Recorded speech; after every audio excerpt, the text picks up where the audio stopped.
এর আগের ভিডিওতে আমরা দেখেছিলাম মোনোবেসিক অ্যাসিড, আমরা এক্সাম্পল হিসেবে নিয়েছিলাম অ্যাসিটিক অ্যাসিড, তার কিভাবে পিএইচ মেট্রিক টাইট্রেশন হচ্ছে সোডিয়াম হাইড্রোক্সাইডের এগেইনস্টে। আজকে এই ভিডিওটাতে আমরা ডিসকাস করব dibasic acid, for example oxalic acid, তার পিএইচ মেট্রিক টাইট্রেশনের ব্যাপারে। টু স্টার্ট উইথ, আমরা জানি যে এটা হচ্ছে কি আমাদের পিএইচ মিটার, এরকম দেখতে। এই হচ্ছে আমাদের ডিজিটাল ডিসপ্লে যেটা, আর এই হচ্ছে পিএইচ মিটারের যে ইলেকট্রোডটা, বিকারের মধ্যে আমরা সলিউশন নেব, যার পিএইচ মাপতে চাইছি তার মধ্যে এই ইলেকট্রোডটা ডিপ করবে। এই কারেন্ট এক্সপেরিমেন্টের জন্য আমরা বিকারের মধ্যে নিচ্ছি 10 সিসি অফ অক্সালিক অ্যাসিড এবং তার মধ্যে কিছুটা জল অ্যাড করতে হবে যতক্ষণ না পর্যন্ত এই ইলেকট্রোডের বাল্বটা ডিপ করছে। এরপর আমরা কি করব, বুরেটে সোডিয়াম হাইড্রোক্সাইড ভরবো এবং ড্রপ ওয়াইজ সোডিয়াম হাইড্রোক্সাইড এখানে অ্যাড করব। আরেকটা কাজ করতে হবে, তোমাদের মনে আছে, সেটা হচ্ছে গিয়ে সোডিয়াম হাইড্রোক্সাইডটা যে বুরেটে নিচ্ছি সেই বুরেট থেকে 50 ড্রপস ফেলতে হবে, ফেলে দেখতে হবে 50 ড্রপস সমান সমান কত সিসি সোডিয়াম হাইড্রোক্সাইড। তাহলে সেখান থেকে 1 ড্রপ সমান সমান কত সিসি, এই ড্রপ কাউন্টটা করে নিতে হবে। এবার আসা যাক এক্সপেরিমেন্টটাতে। এক্সপেরিমেন্টটা পুরোটা করলে পরে দেখো এখানে আমরা একটা সেট অফ ডেটা পেয়েছি। ফার্স্ট কলামটাতে দেখা যাচ্ছে number of drops of sodium hydroxide, তার মানে আমরা যখন প্রথমে 0 ড্রপস দিয়েছি, মানে কোনো সোডিয়াম হাইড্রোক্সাইড অ্যাড করিনি, তখন পিএইচ রিডিংটা ছিল 1.84, তারপর 1 ড্রপ অ্যাড করেছি, তারপর আরও 2 ড্রপস অ্যাড করেছি, করে টোটাল 3 ড্রপস হয়েছে, তারপর আবার 2 ড্রপস অ্যাড করেছি, করে টোটাল হয়েছে 5 ড্রপস, এবং তার করেসপন্ডিং পিএইচ এগুলো। এইভাবে যতক্ষণ না পর্যন্ত মোটামুটি আমরা জাম্পটা পাচ্ছি এবং তারপরে আরও 2-3টে রিডিং আমাদের নিয়ে যেতে হবে। তাহলে এই হচ্ছে গিয়ে আমাদের এই পার্টিকুলার কেসে ধরা যাক সেট অফ ডেটা। তাহলে এটা প্রথমে আমরা কি করতে হবে, প্রথমে যদি একটা কার্ভ আঁকতে চাই আমরা, তাহলে number of drops of sodium hydroxide আর পিএইচ এই দুটোকে সিলেক্ট করে ইনসার্টে গিয়ে কার্ভটা সিলেক্ট করে নিতে হবে। এই হচ্ছে গিয়ে আমাদের কার্ভের নেচারটা, গ্রিড লাইন্সের দরকার নেই, অলরেডি তোমরা জেনে গেছো, তবু আরেকবার দেখিয়ে দিচ্ছি। অ্যাক্সিস টাইটেলসে গিয়ে এক্স অ্যাক্সিসের জন্য number of drops of sodium hydroxide আর ওয়াই অ্যাক্সিসের জন্য পিএইচ, এই কথাটা আমরা লিখে দিলাম। তাহলে এই হয়ে গেছে আমাদের পিএইচ মেট্রিক টাইট্রেশনের গ্রাফটা। এই গ্রাফটা থেকে দেখো, যদিও ডাইবেসিক অ্যাসিড অক্সালিক অ্যাসিড, কিন্তু ফার্স্ট ইকুইভ্যালেন্স পয়েন্টটা খুব ভালো এই গ্রাফটা থেকে বোঝা যাচ্ছে না, কিন্তু সেকেন্ড ইকুইভ্যালেন্সটা খুব শার্প। এখান থেকে আমরা সেকেন্ড ইকুইভ্যালেন্স পয়েন্টটা খুব ভালো দেখতে পাচ্ছি, কিন্তু এক্স্যাক্টলি কোথায় সেকেন্ড ইকুইভ্যালেন্স পয়েন্ট সেটা কিন্তু এই গ্রাফটা থেকে বের করাটা একটু অসুবিধাজনক। হ্যাঁ, বের করতে পারি আমরা গ্রিড লাইনস এঁকে, কিন্তু সেটা বের করাটা খুব অ্যাকিউরেটও হয় না, একটু অসুবিধাজনক। সেই জন্য আমরা কি করি, এর আগেও তোমরা করেছো, আমরা ডেল পিএইচ ডেল এনটা ক্যালকুলেট করি, এবং ডেল পিএইচ ডেল এনটা মিন নাম্বার অফ ড্রপসের এগেইনস্টে প্লটও করতে পারো, বা তার ক্যালকুলেশন থেকেও দেখতে পারো। যেখানে ম্যাক্সিমাম হবে তার করেসপন্ডিং মিন নাম্বার অফ ড্রপসটা হচ্ছে গিয়ে ইকুইভ্যালেন্স পয়েন্ট। তাহলে ক্যালকুলেট করে দেখা যায়, যেহেতু মিন নিচ্ছি তাহলে ফার্স্ট সেলটাতে কোনো ডেটা লিখবো না, সেকেন্ডটাতে আমরা ক্যালকুলেট করছি মিনটা, মানে কি 0 আর 1 এদের মিন বাই 2 হয়ে গেল। নেক্সট ডেল পিএইচ ডেল এনটা কি হচ্ছে, আবার ব্র্যাকেট শুরু করো, ফর্মুলার মধ্যে 1.85 মাইনাস 1.84 ডিভাইডেড বাই, আবার একটা ব্র্যাকেট শুরু করো, বাই ডিএন। ডিএনটা কি এখানে 1 মাইনাস 0। খেয়াল রাখবে কোন সেল থেকে কোন সেল মাইনাস করছো। যদি 4 মাইনাস 3 ডেল পিএইচ জন্য করো, তাহলে ডেল এনের জন্য সেই সেল দুটোই মাইনাস করবে, নয়তো নেগেটিভ একটা সাইন এসে যাবে। তাহলে আমরা পেয়ে গেলাম ফার্স্ট ডেটাটা সেটের জন্য। এটা থ্রু আউট জন্য ড্র্যাগ করে দিলেই আমরা পেয়ে যাচ্ছি। আমাদের কাজ কি নেক্সট, কোথায় ডিপিএইচ ডিএন বা ডেল পিএইচ ডেল এনটা ম্যাক্সিমাম সেটা খুঁজে বার করা। দেখা যাক, এই দেখো 3.89টা হচ্ছে গিয়ে ডেল পিএইচ ডেল এন এর ম্যাক্সিমাম ভ্যালু। তাহলে ডেল পিএইচ ডেল এন এর ম্যাক্সিমাম ভ্যালুর করেসপন্ডিং যে নাম্বার অফ ড্রপস বা মিন নাম্বার অফ ড্রপস এখানে সেটা কত, 36.5। তাহলে 36.5টা হচ্ছে এই ক্ষেত্রে আমাদের ইকুইভ্যালেন্স পয়েন্ট। তাহলে আমরা অক্সালিক অ্যাসিড, সোডিয়াম হাইড্রোক্সাইড এই পিএইচ মেট্রিক টাইট্রেশনটার জন্য ইকুইভ্যালেন্স পয়েন্টটা পেয়ে গেলাম। এটা গ্রাফিক্যালিও কিভাবে করা যায় সেটা আগের দিন দেখেছো তোমরা। ইচ্ছে করলে এই মেন নাম্বার অফ ড্রপসের সাথে ডেল পিএইচ ডেল এনটা গ্রাফিক্যালি প্লট করে দেখে নিতে পারো ম্যাক্সিমাটা কোথায়। আমরা আজকে আর সেটার দিকে যাচ্ছি না, কারণ আমাদের সেটা খুব একটা দরকার নেই। এখানে আমরা জাস্ট চার্টটা থেকে বা টেবিলটা থেকে দেখেই বুঝে যেতে পারছি কোথায় ইকুইভ্যালেন্স পয়েন্টটা হবে।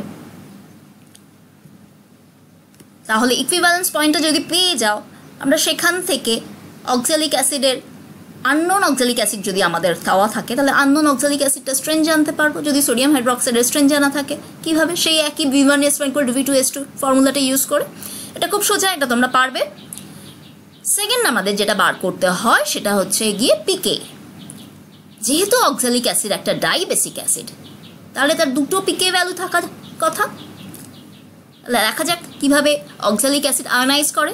আমরা যদি অক্সালিক অ্যাসিডকে H2A এই ফর্মে লিখি, তাহলে ফার্স্ট স্টেপে সেখান থেকে আমরা পাচ্ছি H+ আর HA-। সেকেন্ড স্টেপে এই HA- আবার আয়নাইজ করে H+ আর A2- পাচ্ছি। প্রথম স্টেপটার জন্য ধরা যাক আমাদের আয়নাইজেশন কনস্ট্যান্ট K1, সেকেন্ডটার জন্য K2। এবার ফার্স্ট স্টেপটার জন্য K1 যেটা, মানে সেখান থেকে আমরা পাবো PK1, সেটা আমাদের খুব একটা বের করতে আসে না। আমাদের জেনারেলি যেটা বার করতে হয় সেটা হচ্ছে গিয়ে PK2। PK2 ভ্যালুটা বার করবো কী করে? বুঝতেই পারছো, ফার্স্ট ইকুইভ্যালেন্স পয়েন্ট থেকে সেকেন্ড ইকুইভ্যালেন্স পয়েন্ট এই জায়গাটা একটা বাফার জোন হবে। যখন আমরা অক্সালিক অ্যাসিডকে সোডিয়াম হাইড্রোক্সাইড দিয়ে টাইট্রেট করব, তাহলে এই বাফার জোনটা মানে ফার্স্ট ইকুইভ্যালেন্স পয়েন্ট থেকে সেকেন্ড ইকুইভ্যালেন্স পয়েন্ট, এটার জন্য হেন্ডারসন ইকুয়েশনটা অ্যাপ্লিকেবল হবে। তাহলে PH will be equal to PK2, যেহেতু আমরা ওই জোনটার কথা ভাবছি, প্লাস লগ অফ এই ক্ষেত্রে কনসেন্ট্রেশন অফ অ্যাসিড কোনটা আর কনসেন্ট্রেশন অফ সল্ট কোনটা সেটা আমাদের দেখতে হবে। তাই বলো, তাহলে সি সল্ট হচ্ছে A2-, তাহলে A2- এ কনসেন্ট্রেশনটা ওপরে থাকবে, আর অ্যাসিডটা এই ক্ষেত্রে হচ্ছে HA-, তাহলে তার কনসেন্ট্রেশনটা নিচে থাকবে। এর আগে যেরকম মোনোবেসিক অ্যাসিডের ক্ষেত্রে করেছো, সল্টের কনসেন্ট্রেশন আর অ্যাসিডের কনসেন্ট্রেশন যেই জায়গাটাতে গিয়ে এক হবে, সেই জায়গাটার পিএইচটাই হবে করেসপন্ডিং টু পিকে ভ্যালু। এই ক্ষেত্রে কি হবে? একটু গ্রাফটার দিকে চলে যাও। এইটা হচ্ছে গিয়ে আমাদের গ্রাফটা। তাহলে মোটামুটি এইরকম একটা জায়গা হচ্ছে আমাদের ইকুইভ্যালেন্স পয়েন্ট। ইকুইভ্যালেন্স পয়েন্টের ডাইবেসিক অ্যাসিডের ক্ষেত্রে সেকেন্ড ইকুইভ্যালেন্স পয়েন্টের ঠিক হাফটা হচ্ছে তার ফার্স্ট ইকুইভ্যালেন্স পয়েন্ট।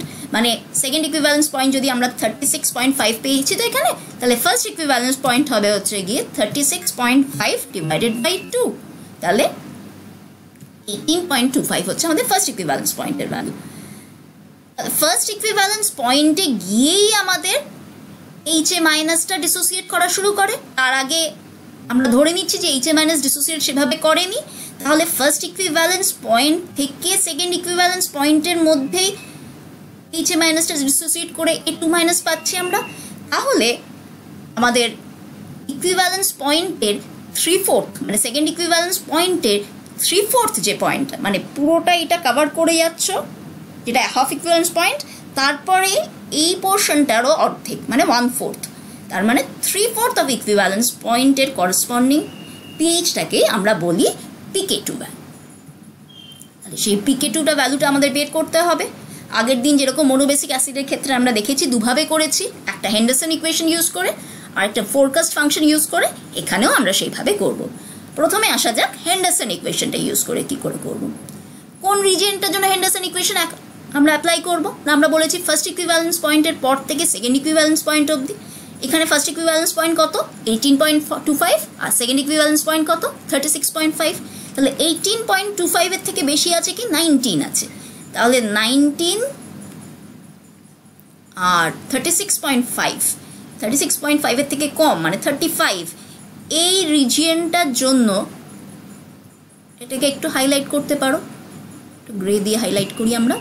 এই রিজিয়নটার জন্য মোটামুটি আমরা বলছি যে হেন্ডারসন ইকুয়েশনটা অ্যাপ্লিকেবল। তাহলে এই রিজিয়নটার জন্য আমাদের log of C salt by C অ্যাসিডটা ক্যালকুলেট করতে হবে, করে এই pH equal to pK2 plus log of C salt by C acid এই ফর্মুলাতে ফেলতে হবে এবং পিএইচ ভার্সেস লগারিদমিক এই টার্মটার গ্রাফ আঁকলে পরে ইন্টারসেপ্টটা থেকে আমরা pK2 ভ্যালুটা পেয়ে যাব।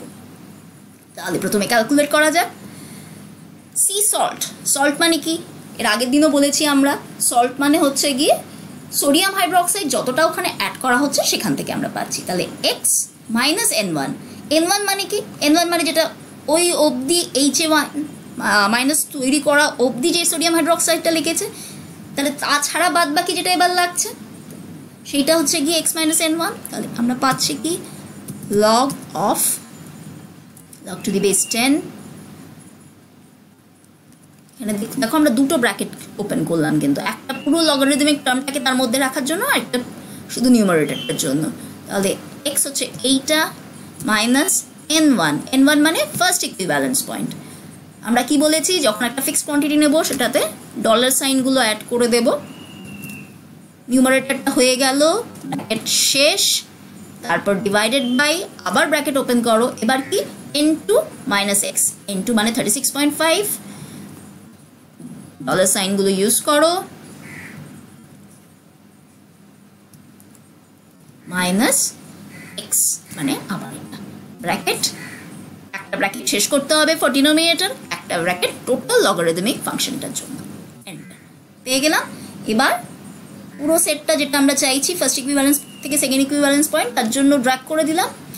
তাহলে নেক্সট কাজ হচ্ছে কি গ্রাফটা প্লট করতে হবে। একটু ওপরে তুলে দাও, তাহলে আমাদের স্পেস হয়ে যাচ্ছে। আগের দিন দেখিয়েছি আমরা একটা সেটকে ধরেই নিয়েই করতে শুরু করো, তারপরে গিয়ে অন্য সেটটা অ্যাড করে দিও, জাস্ট স্ক্যাটার প্লট। এবার এখানে গিয়ে রাইট ক্লিক করে সিলেক্ট ডেটাতে যাও, সিলেক্ট ডেটাতে গিয়ে এই সিরিজটাকে এডিট করো, নাম দিতে পারো pK2 সিরিজ ফর এক্সটা হচ্ছে গিয়ে এই পার্টটা সিলেক্ট করে নাও, আর ওয়াইটা হচ্ছে গিয়ে আমাদের এই ক্ষেত্রে পিএইচটা, তাহলে পিএইচের ভ্যালুগুলো করেসপন্ডিংলি সিলেক্ট করে নাও। ওকে ওকে, গ্রিড লাইন্সের দরকার নেই, এই লেখাটার দরকার নেই, ডিলিট করে দাও। দেখো এই স্ট্রেট লাইনটা দেখেই বুঝতে পারছো প্রথমে যে পয়েন্টটা, এই পয়েন্টটা, এইটাকে যদি আমরা ইগনোর করি তাহলে আমাদের স্ট্রেট লাইনটা বেটার হবে। স্ট্রেট লাইন যদি চোখে দেখে না বুঝতে পারো তাহলে ট্রায়াল মেথডে দেখতে পারো, আর স্কোয়ার ভ্যালু যত 1-এর কাছাকাছি যাবে তত আমাদের স্ট্রেট লাইনগুলো বেটার হবে। তাহলে প্রথমেই আমরা যেটা করতে পারি, এই ফার্স্ট পয়েন্টটাকে ডিসিলেক্ট করে দিতে পারি এক্স অ্যাক্সিস এবং ওয়াই অ্যাক্সিস দুটো থেকেই, ঠিক আছে। যদি চাও লাস্ট পয়েন্টটাকেও ডিসিলেক্ট করতে পারো।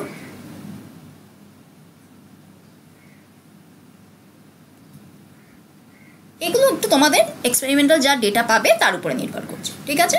এবার রাইট ক্লিক করো, add trend line, trend line অপশনে গিয়ে ইকুয়েশন ডিসপ্লে করো, আর স্কোয়ার ভ্যালু ডিসপ্লে করো, ক্লোজ।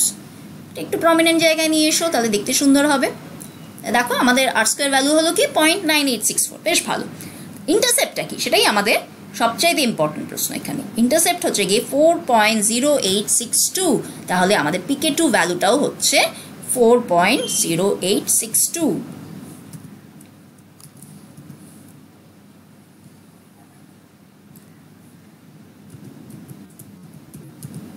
ঠিক আছে, অ্যাক্সেসগুলো দেইনি, অ্যাক্সেসগুলো দিয়ে দাও। অ্যাক্সেস দেওয়ার জন্য কোথায় যেতে হবে, লেআউটে, অ্যাক্সেস টাইটেলস, হরাইজন্টাল অ্যাক্সেস টাইটেলে বিলো অ্যাক্সেস, সেখানে কি করব, জাস্ট এইটাকে কপি করো, বারে বারে লেখার দরকার নেই, নিয়ে এসে এই অ্যাক্সেস টাইটেলটাকে সিলেক্ট করে পেস্ট করে দাও, ব্যাস হয়ে গেল। এবার নেক্সট হচ্ছে আবার লেআউটে যাও, অ্যাক্সেস টাইটেলে গিয়ে ভার্টিক্যাল অ্যাক্সেস রোটেটেড করি আমরা নর্মালি, আমাদের পছন্দ না হলে নাও করতে পারো। এখানে গিয়ে পিএইচ, পিএইচ কথাটাকে একটু কাছে টেনে নিয়ে এসো অ্যাক্সেসে, তাহলে দেখতে সুন্দর হয়। বাস হয়ে গেল আমাদের গ্রাফটা। তাহলে হেন্ডারসন ইকুয়েশন ইউজ করে আমরা খুব সুন্দরভাবে অক্সালিক অ্যাসিডের pK2 ভ্যালুটা পেয়ে গেলাম। আমরা আর কি ইউজ করতে পারি বলেছি, হ্যাঁ এর আগের দিনও ইউজ করেছি আমরা, গ্রাফ না এঁকে খুব সোজাভাবে ফোরকাস্ট ফাংশন ইউজ করে গ্রাফটা একটু দেখো কোন জায়গাটা লিনিয়ার, তাহলে ভালো বোঝা যাবে। এই যে ফার্স্ট ইকুইভ্যালেন্স পয়েন্ট থেকে সেকেন্ড ইকুইভ্যালেন্স পয়েন্টের আগে অবধি এই জায়গাটাতে কিন্তু উঠবো না আমরা, তাহলে কিন্তু লিনিয়ারিটি নষ্ট হয়ে যাচ্ছে। তাহলে এই জায়গাটুকুর জন্য আমরা ফোরকাস্ট ফাংশনটা ইউজ করতে পারি, এবং যেহেতু 3/4 ইকুইভ্যালেন্স পয়েন্টটা এই জায়গাটাতেই পড়ে, তাহলে 3/4 ইকুইভ্যালেন্স পয়েন্ট কত বের করে নাও, ইকুয়াল টু 36.5 এর *3/4, তার মানে 27.375, তার করেসপন্ডিং যে পিএইচ ভ্যালুটা সেটা এইখানটাতেই পড়ছে, তার মানে এই লিনিয়ার রেঞ্জটাতেই পড়ছে। তাহলে এই লিনিয়ার রেঞ্জটার জন্য আমরা যদি ফোরকাস্ট ফাংশনটা অ্যাপ্লাই করি তাহলে সেখান থেকেও PK2 ভ্যালুটা পেয়ে যাব। তাহলে ইকুয়াল টু ফোরকাস্ট FORE, এই কথাটা লিখলেই চলে আসবে, ব্র্যাকেট শুরু করো, কার এগেইনস্টে আমাদের ভ্যালুটা চাই 27.375, এই এক্স এর এগেইনস্টে ওয়াই এর ভ্যালুটা চাই আমাদের। তাহলে কমা, এখানে ফিট না করলে এখানে গিয়েও লিখতে পারো। নেক্সট কি চাইছি, নোন ওয়াই, ওয়াই কোনটা মানে পিএইচগুলো, এগুলো হচ্ছে আমাদের নোন ওয়াই। একইভাবে আগেরবার যেরকম আমরা ট্রায়াল অ্যান্ড এরর মেথডে করেছিলাম এখানেও সেইভাবে করতে পারো, বা মোটামুটি তো একটা আইডিয়া হয়ে গেছে যে লিনিয়ারিটির কোন জায়গাটাতে হবে, তাহলে প্রথম পয়েন্টটা আর সেকেন্ড পয়েন্ট লাস্ট পয়েন্টটাকে নাও নিতে পারো, ঠিক আছে। আর নেক্সট কমা দিয়ে নোন এক্স, এক্সগুলো কোনটা, এইগুলো এক্স তার করেসপন্ডিং, বাস ব্র্যাকেট শেষ, এন্টার, এসে গেল। দেখো তাহলে ফোরকাস্ট ফাংশন ইউজ করে যে PK2 ভ্যালুটা পাচ্ছি আর গ্রাফ থেকে যে PK2 ভ্যালুটা পাচ্ছি সেই দুটোই 4.08, তাহলে যে কোনোভাবে আমরা এই PK2 ভ্যালুটা পেতে পারি এবং এগুলো কাছাকাছি ভ্যালুই হবে। এই হচ্ছে আমাদের ডাইবেসিক অ্যাসিড। নেক্সট ক্লাসে আমরা ট্রাইবেসিক অ্যাসিড শুরু করব।